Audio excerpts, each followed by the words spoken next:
Philippine Standard Time. Oras ginadulong sa inyo sang Doc Alternatibo. Ang oras ginadulong sa inyo sang Scant Marketing. Tangkimo sang Panyawan Plus Herbal Capsule ukon manunggal with mangosteen. Panyawan ukon manunggal liniment. Celebrity Kojic Soap. Hug Celebrity Beauty Soap. This time check is brought to you by ACS Manufacturing Corporation, ISO certified, world-class quality. Aksyon! Balita Evening Edition. Magadulong sa inyo sang mga nagapanguna nga balita lokal, national, international, sports, kag entertainment. Aksyon! Balita Evening Edition. Kag karon ang inyo news team. Una sa balita, una sa aksyon. Mayong gabi syudad sa Bacolod, Western Visayas, kag Bugos nga Pilipinas. Welcome na sa pagpangalagad sa aksyon na Balita Evening Edition. Karon nga adlaw, Huwebes, Enero 16, 2020. Makitaan kag mabatian man live sa official Facebook page sa Aksyon Radyo Bacolod sa www.aksyonradyobacolod.com.ph. Kaming inyong mga tagbalita. Aksyon Eden Aboso. Kag Aksyon Dale Salazar para sa mga headlines sa mga balita lokal. IDP Negros nagalaom nga ipatuman sang kapulisan ang due process sa kampanya kontra illegal nga droga. 4 katuig nga bata patay matapos nalumos sa suba. Sa balita nasyonal, Senado pag-imbestigahan ang bilateral agreement sang Pilipinas kag pungsod Kuwait.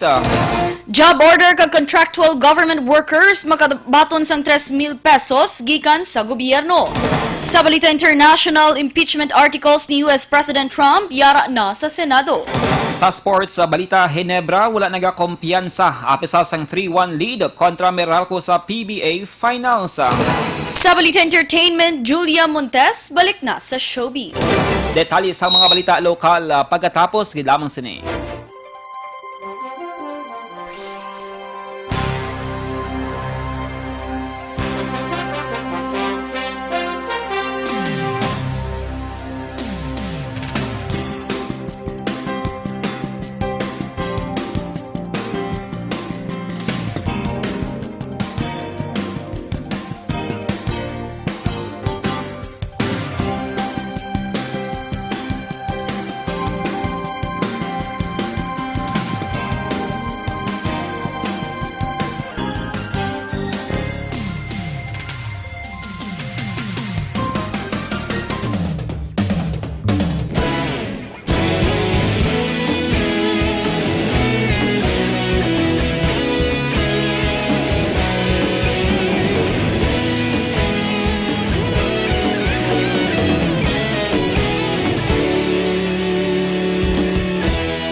Ikaw nang ginapamati ang namon ginasandigan.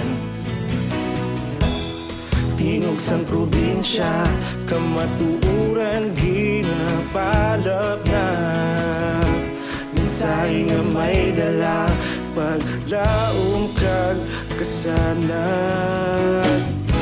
Tinuig na nagligan, ikaw gihapon ang ako nga istasyon. Sa paghudlak sang adlaw, sa pagtuhaw sang biton. Mga balita nga dala inspirasyon. Aksyon Radyo Bacolod man sa gihapon. Padayon Aksyon Radyo Bacolod, saludo sa imo. Padayon Aksyon Radyo, salamat kisa pagserbisyo. Patas kag balanse, matuod nga mensahe, wala sang ginadampigan. Padayon Aksyon Radyo.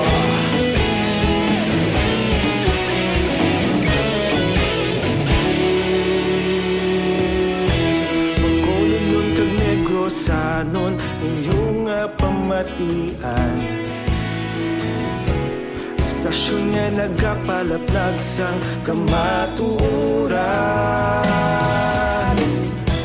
Mabakod nga prinsipyo, reporter handa sa serbisyo.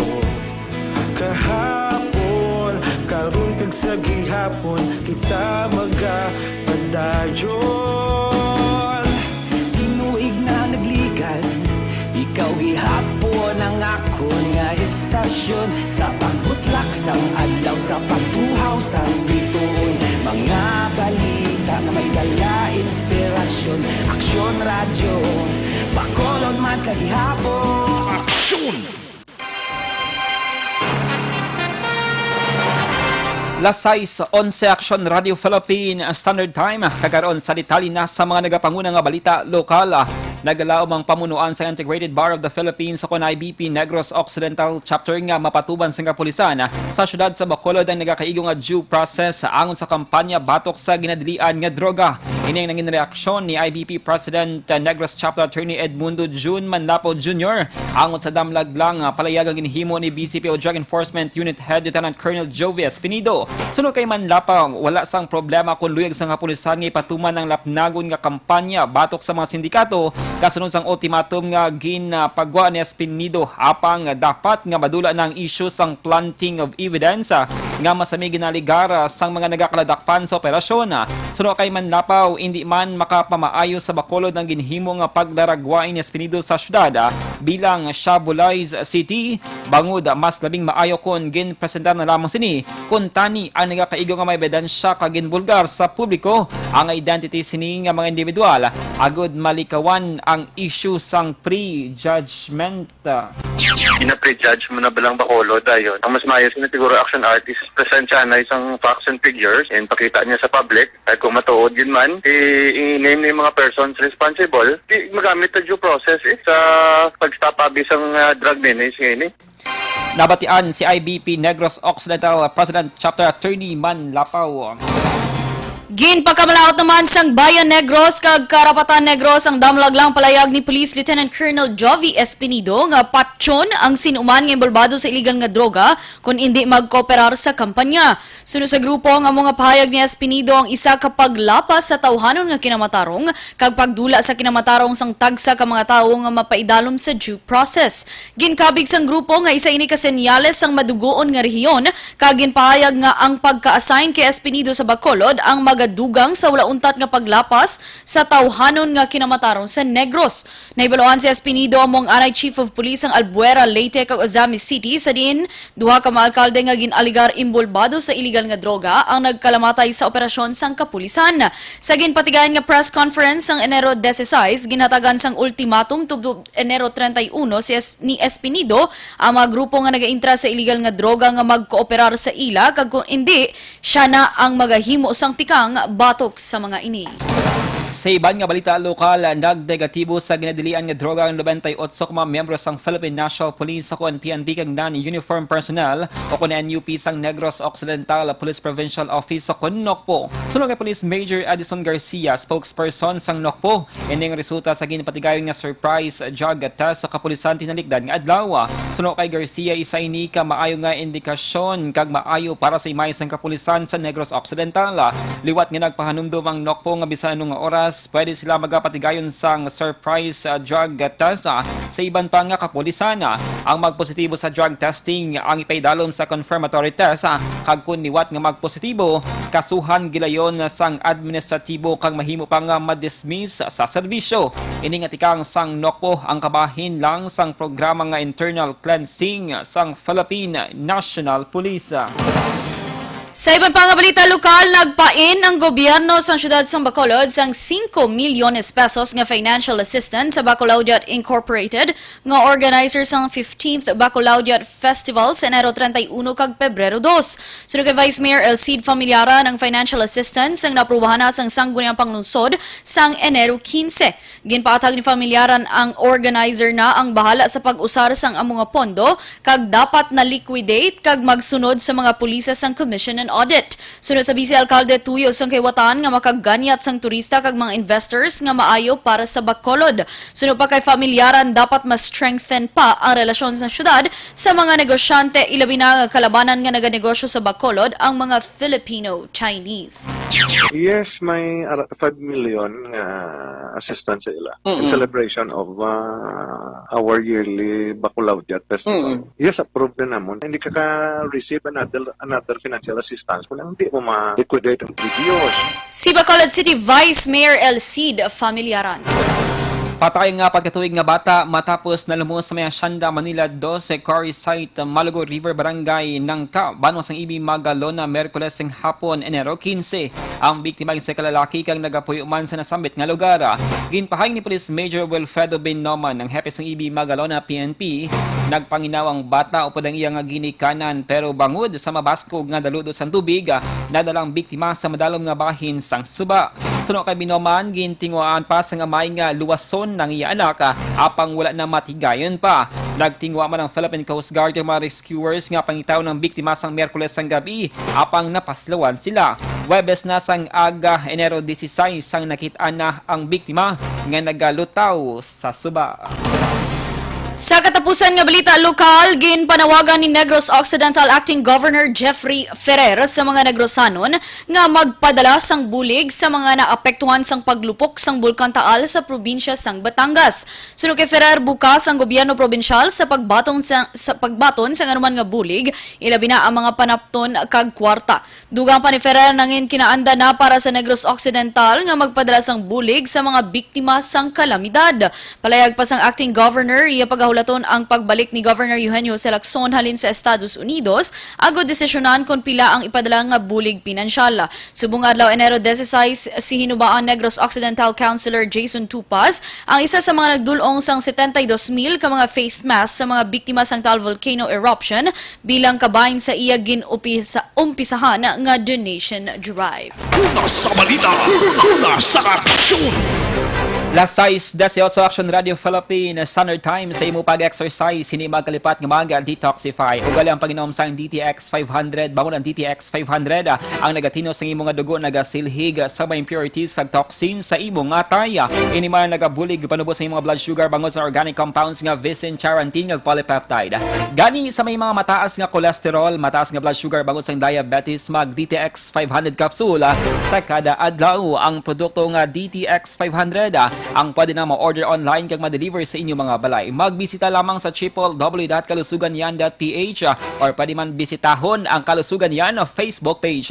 Detalye sa mga balita nasyonal pagkatapos gid lamang sini.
Ikaw nang ginapamati ang namon ginasandigan.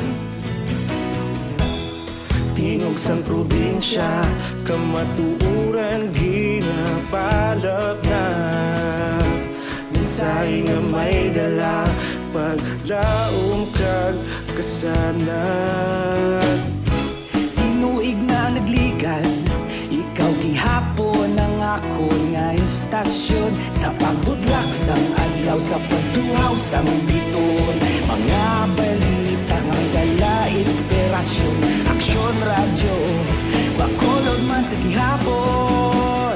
Padayon aksyon radyo, bakolod saludo sa imo. Padayon aksyon radyo, salamat kisa pagserbisyo.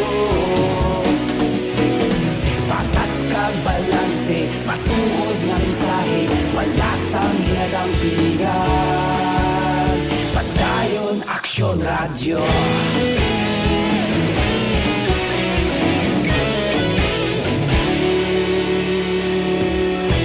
Magkulunod kag Negrosanon, inyong pamatian. aksyon nga nagapalaplag sang kamatuoran.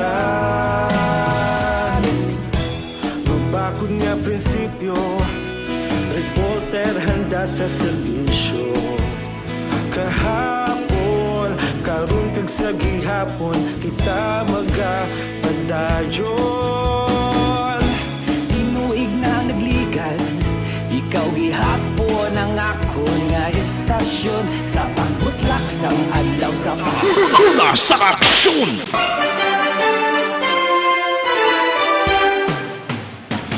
Las 6:22 Action Radio Philippines Standard Time. Kakaroon sa detalye na sa mga balita nasyonal. Pag-imbestigahan sang Senado kung ano ka-epektibo ang bilateral agreement sang Pilipinas kag sang Kuwait angon sa proteksyon sa mga overseas Filipino workers o kon OFWs matapos naging patay ang Pinay OFW nga si Jeneline Villavende. Sunod kay Senador Joel Villanueva manggapatigayon ng Senate Committee on Labor, Employment and Human Resources Development sang hearing sa masunod nga simana para talakayon ang 2018 Memorandum of Understanding o kon MOU sa tunga sang Pilipinas kag Kuwait.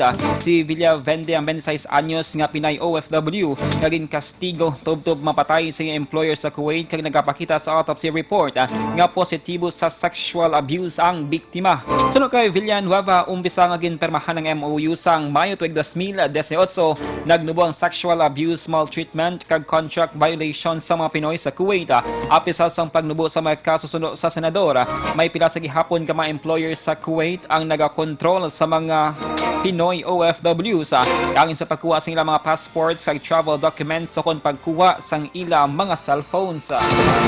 Samtang wala naman malakip sa ginpatuman nga total deployment ban sa Kuwait ang mga skilled kag professional Filipino workers nga nagabakasyon karon sa Pilipinas. Ining base man sa pahayag sa Philippine Overseas Employment Administration kag ginpahayag sang POEA Administrator Undersecretary Bernard Olaya nga ang sakop sa deployment ban amo ang tanan nga household workers kag mga skilled kag professional workers nga bag-o lang nabaton sa trabaho kag indi ang mga skilled kag professionals nga madugay na nga nagatrabaho sa among nga lugar.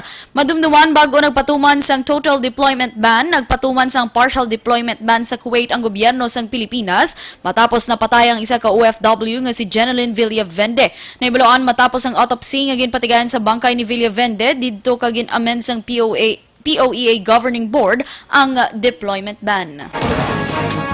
Ginpermahan na ni Presidente Rodrigo Duterte ang paghatag sang one-time gratuity pay sa mga job order kag contractual service sang gobyerno. Base sa Administrative Order kon AO20 nga ginpermahan sang Presidente sa atong Enero 10 tuig 2020, makabaton sang hindi magnubo sa 3,000 pesos ang job order kag contractual service nga nakatrabaho sang 4 ka bulan kag nag-umpisa sang trabaho sa atong Disyembre 15 tuig 2019 tubtob sa karona. Malambot naman si 1,000 tubtob 2,000 pesos ang makuha nga gratuity pay sa mga naka-job order kag contractual service nga nakatrabaho sa gobyerno sang mas manubo sang 4 ka bulan. Nasad pa sa AO sang presidente nga kuhaon ng pondo sa maintenance and other operating expenses sang gobyerno. Ginkilala ni Duterte ang dedikasyon kag serbisyo sa mga job order kag contractual service sa gobyerno. Nakarecord naman sa mga bagong nga kaso ng African swine fever sa 4 ka banwa sa Tarlac. Sunod kay Tarlac Governor Susan Yap, mayara sa mga baboy nga nagpositibo sa ASF sa Victoria, Capas, Concepcion kag La Paz. Ginpahayag ni Yap nga ginpaidalom sa confirmatory test sa Regional Animal Disease Diagnostic Laboratory ang ginkuha nga blood samples gikan sa mga baboy kag nagpositibo ini sa ASF. Sunod kay Dr. Maria Lorna Baculanta, Provincial Veterinarian, ginhingyo na niya sa agriculture officers nga ipatuman ang 1710 quarantine protocol. Ang mga baboy nga yara sa sulod sang 1 kilometer radius nga apektados nga lugar ang patso na bisan pa nga ang baboy ang wala pa sang ASF. Ang mga yara naman sa 7 kilometers radius ang ipadalom sa surveillance, samtang ang yara sa sulod sang 10 kilometers radius ang ipaidalom naman sa monitoring. Ginkompirmar sang Department of Health akon DOH nga may dugang nga apat nga mga kaso sang polio ang Pilipinas. Sumalin Setyembre tuig 2019 na tanan ang kaso sang polio sang pungsod. Sunod sa Research Institute of Tropical Medicine akon RITM, ang duwa ka mga bagong nga kaso na record sa Maguindanao ang mga biktima ang parehas mga lalaki nga nagaedad sang 2 kag 3 ka tuig. Ang ikatatlo nga kaso ang 2 ka tuig nga lalaki sa Sultan Kudarat kag ikaapat nga kaso among 3 ka tuig nga lalaki sa Quezon City. Sunod sa DOH, ang mga biktima ang nagpakita sang sintomas kang isang fever, diarrhea, muscle pain, asymmetric ascending paralysis kag weakness of extremities. Nanawagan si Health Secretary Francisco Duque III sa tanan nga mga ginikanan nga ipakigbahin ng ilang mga kabataan nagaedad 5 ka tuig pay dalom sa vaccination program kontra polio sang DOH. Sa katapusan nga balita lokal, naglambot naman sa 136 milyones pesos nga balor sang ginususpetsuhan shabu ukon 20 kilos sang kontrabando ang na-recover sang gintingob nga puwersa sang PIDEA, Sorsogon PNP kag Philippine Army last 10 sang aga Enero 16 sa Matnog Port, Sorsogon. Ang mga naaresto amo sanday Irish Yap de la Peña kag Jose Lani Abarido Rocaza, tanan residente sang syudad sang Muntinlupa. Ginpatigayan ang operasyon matapos makabaton sang impormasyon nga may dako nga shipment sang illegal nga droga nga igaagi sa nasambit nga port. Ang mga suspetsado ang yara sa kustodiya karon sang PIDEA Region 5 kag natala na nga pasakan sang kaso nga paglapas sa RA 9165 ug Dangerous Drugs Act of 2002. Una sa balita, una sa aksyon. Las 6:27 Action Radio Philippines Standard Time, detalye sa balita international, sports kag entertainment. Pagkatapos gid lamang sini.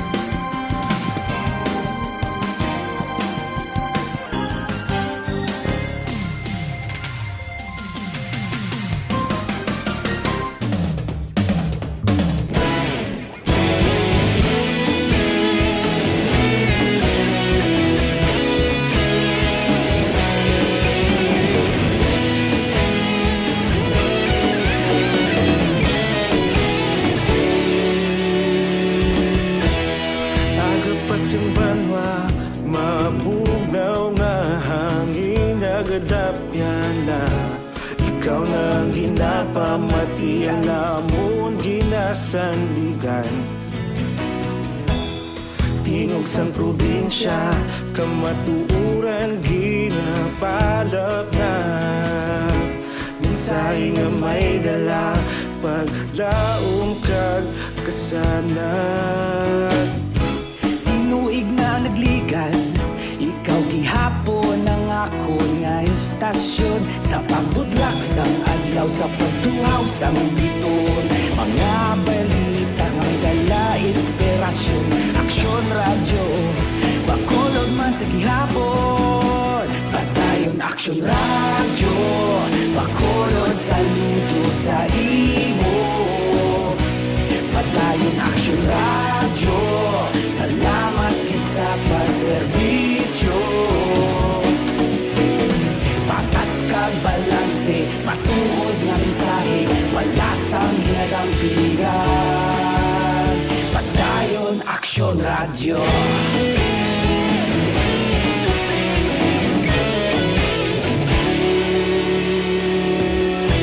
Pagkolon kag negosanon, inyong pamatian. Stasyon nga nagapalaplag sang kamatuuran. Mabakod nga prinsipyo, reporter handa sa serbisyo. Kahapon, karon kag sa gihapon, kita magapadayon.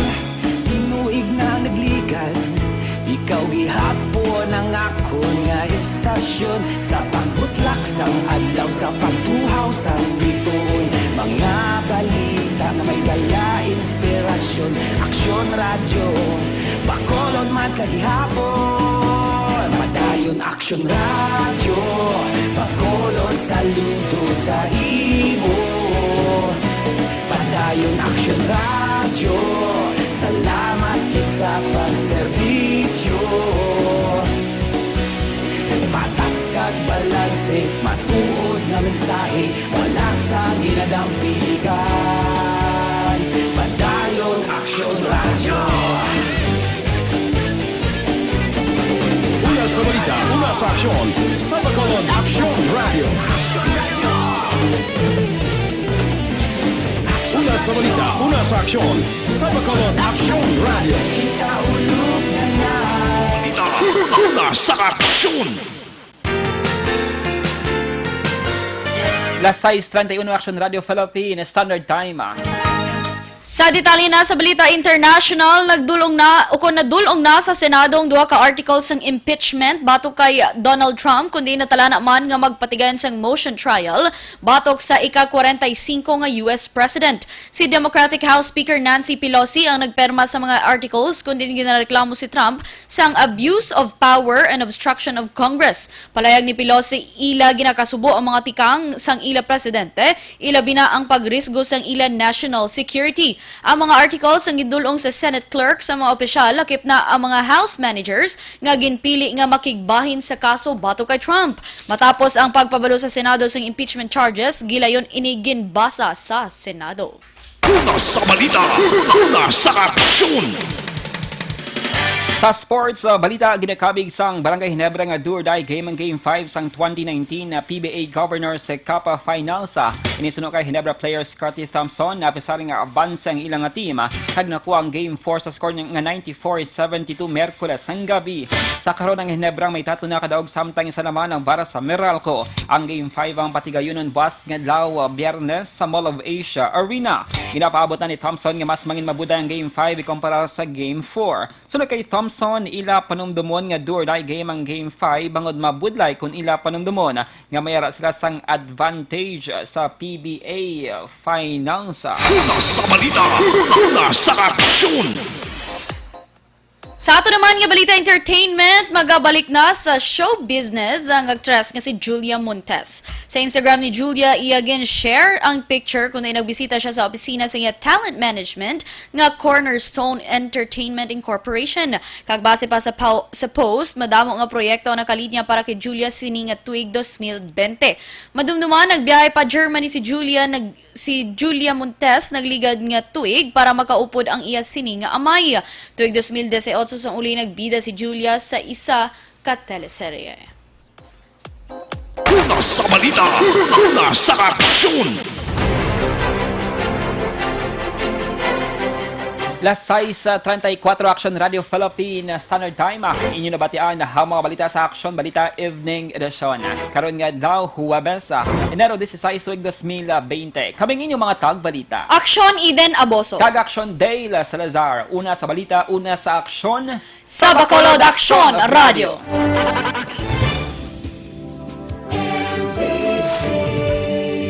Manila Broadcasting Company. Sa balita, komentaryo, isyu, serbisyo publiko. Aksyon Radio. Sa Bacolod, Aksyon Radio. Aksyon Radio.